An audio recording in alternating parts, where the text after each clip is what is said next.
اعوذ باللہ من الشیطان الرجیم بسم اللہ الرحمن الرحیم قد افلح المؤمنون۔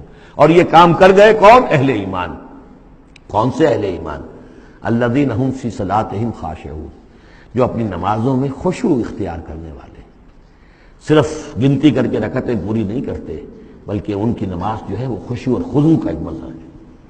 والذین هم عن اللغو معرضون، جو لغو باتوں سے اعراض کرتے ہیں، ان کا معلوم ہے وقت اتنا قیمتی ہے، مجھے اپنی شخصیت کی تعمیر کرنی ہے، میں ایک دفعہ سبحان اللہ کہوں گا تو اللہ تعالیٰ کے ہاں میرا رتبہ کتنا بڑھے گا، میں یہ وقت ضائع نہیں کر سکتا بیکار کے کاموں میں، لغو کاموں میں۔ لغو کام، معصیت کو لغو نہیں کہتے، لغو وہ ہے جس میں کوئی فائدہ نہیں، تاش کھیل رہے بیٹھے پیس ٹائم، بھائی کاہے کے لیے، کیا فائدہ ہوا اس سے؟ تمہارے لیے یہ وقت جو ہے یہ لائبلٹی بن گیا، یہ وقت تو سب سے بڑا ایسٹ ہے، اسی وقت میں تو تم نے بنانا ہے جو بنانا ہے، اپنے آپ کو بھی اور اپنی عاقبت کو بھی۔ الذین والذین هم عن اللغو معرضون والذین هم للزکاۃ فاعلون، جو ہر دم اپنے تزکیے کی طرف متوجہ رہتے ہیں، زکوٰۃ پر عمل کرتے رہتے ہیں۔ یہاں زکوٰۃ سے مراد وہ زکوٰۃ نہیں ہے جو ہماری اصطلاحی زکوٰۃ ہے، اس لیے کہ یہ ابتدائی زمانے کی مکی صورت ہے، ابھی زکوٰۃ کا کوئی تصور نہیں تھا۔ زکوٰۃ لغوی معنی میں اپنے تزکیے کی طرف ہمہ تن متوجہ رہتے ہیں، انہیں اپنے دامن کے داغ دھبے نظر آتے ہیں، ان کو دھونے کی ہر وقت کوشش کرتے ہیں۔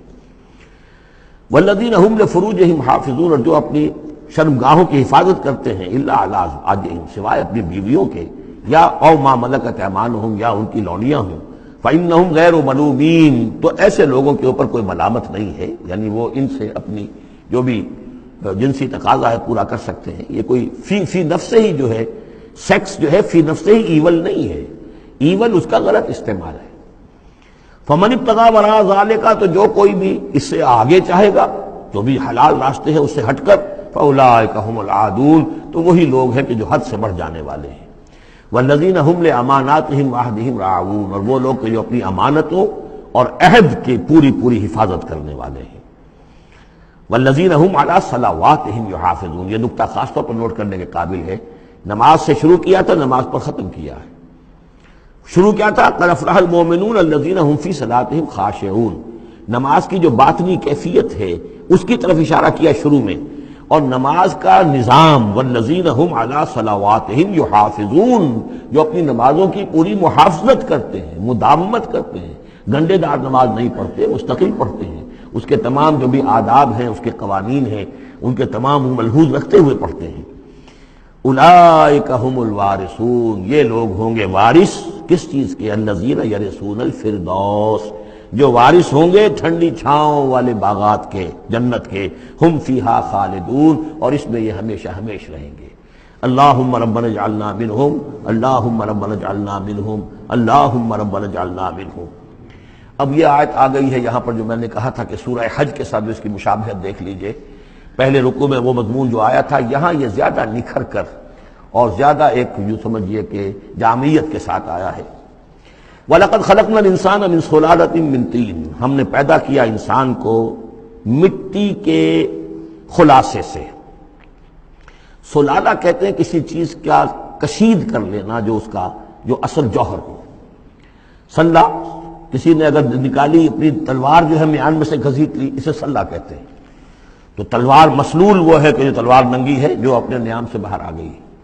تو یہ سلالہ زمین کی مٹی سے کشید کی ہوئی چیز، یہ جوہر جو ہے مٹی کا، انسان کی تخلیق کا آغاز اس سے ہوتا ہے۔ جو میں نے کہا تھا کہ نطفہ جو بنتا ہے باپ کے جسم میں، کہاں سے بنتا ہے؟ یہی غذا ہے، مٹی سے آ رہی ہے، چاہے اناج ہے، چاہے گوشت ہے، پروٹین ہے، کچھ ہے، یہی سے زمین ہے۔ تو اسی سے تو نطفہ بنا تھا نا، جس سے کہ جا کر پھر وہ رحم مادر کے اندر جا کر وہ بیج کی طریقے پر ایک جگہ دفن ہو جائے گا۔ تو وہ کہاں سے آیا؟ من صلالۃ من طین۔ یا تو یوں کہیے کہ آدم کی تخلیق سے تذکرہ ہو رہا ہے، لیکن میرے نزدیک جو تعبیر میں کر رہا ہوں وہ زیادہ صحیح ہے کہ یہ ہر انسان کی تخلیق کا بھی آغاز جو ہو رہا ہے، اس نطفے کا بھی کہ جو اس کا نقطہ آغاز ہے، وہ بھی کہاں سے ہے؟ صلالۃ من طین، زمین اور گارے ہی اور مٹی ہی کے یہ جوہر ہیں جو کشید کر کے جسم میں گئے ہیں، اور اس سے باپ کے جسم میں وہ نطفہ جو ہے بنا ہے۔ ثم جعلناہ نطفۃ فی قرار مکین، پھر ہم نے اسے ایک بوند کی شکل میں ٹپکایا ایک ایسی جگہ پر جو بڑی مضبوط ہے، بڑی جمے ہوئے ٹھکانے میں۔ یوٹرس جو ہے، رحم جو ہے، یہ بہت مضبوط ایک آرگن ہے، اس کی دیوار جو ہے وہ بہت مضبوط ہے۔ اس کے اندر جا کر وہ بیج کی طرح پر دفن ہوتا ہے۔ فرٹیلائزڈ اووم جو ہے وہ سب سے پہلے جا کر اس کے اندر دفن ہو جاتا ہے، اس کی دیوار کے اندر ایمبیڈڈ، جیسے کہ بیج زمین کے اندر جاتا ہے اور وہ زمین کے اندر چھپ جاتا ہے۔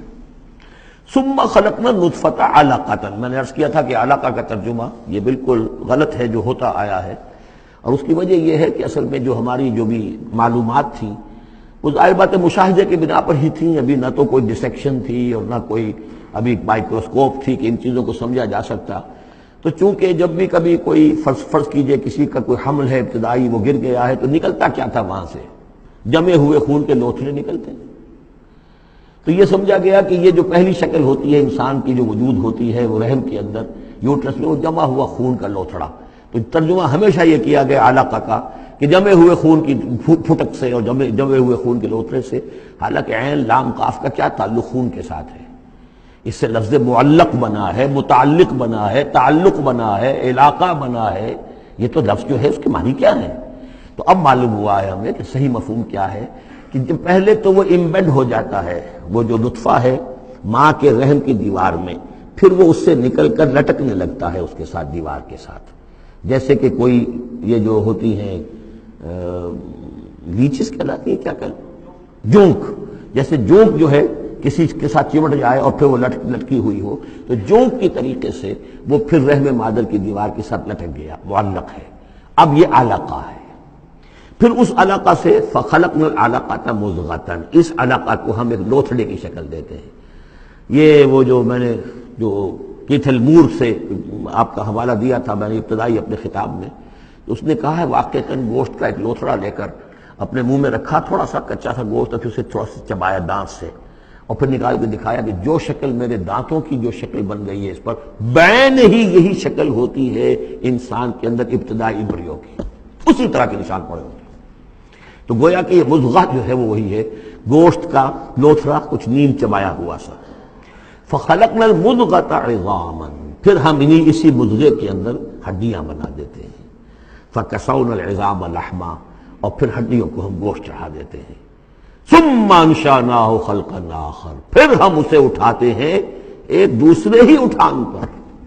یہ ہے اصل میں قیامت کا حصہ جو ہے اس آیت کا، جس کو بہت کم لوگوں نے سمجھا ہے۔ واقعی یہ قرآن کا یہ اعجاز ہے، جب تک یہ چیزیں ابھی واضح نہیں تھیں لوگ گزر جاتے تھے، اور یہ کہ عام آدمی اب بھی گزر جائے گا، لیکن یہ کہ جب بات واضح ہوتی ہے تو معلوم ہوتا ہے کہ یہاں تو قیامت مثمر ہے۔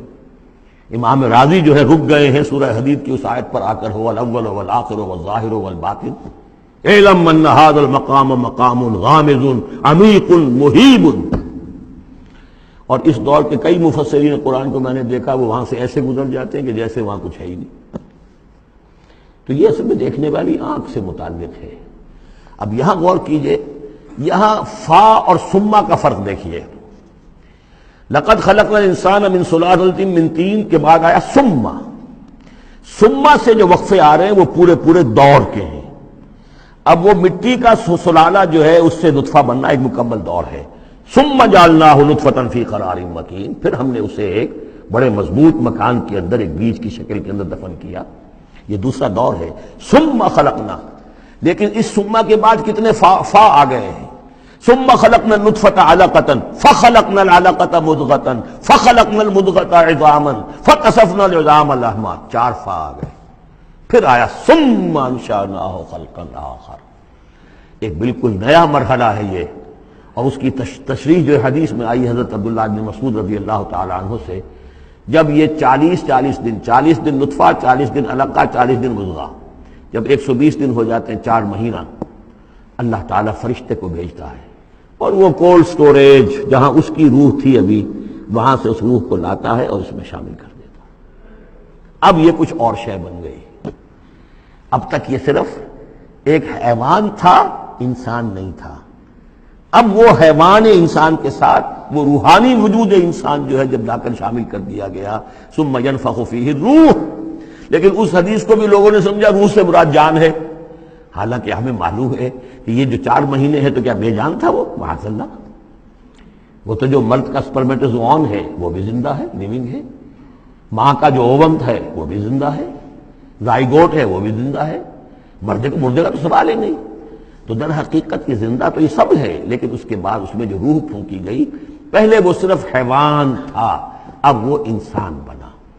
یہ ہے ثم انشأناہ خلقا آخر، پھر ہم نے اٹھایا اسے ایک اور ہی تخلیق پر۔ فتبارک اللہ احسن الخالقین، بڑا بابرکت ہے اللہ تمام تخلیق کرنے والوں میں بہترین تخلیق کرنے والا۔ ثم انکم بعد ذلک لمیتون، پھر تم اس کے بعد پھر تمہارے اوپر موت وارد ہوگی، ایک نیا دور آئے گا تمہارا۔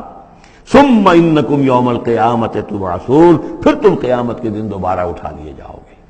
یہ ہے گویا کہ حیات انسانی کے مختلف مراحل کی بہترین اور جامع ترین اس موضوع پر یہ جو ہے جگہ، یہ سروۂ سلام ہے قرآن مجید کا۔ صدق اللہ العظیم۔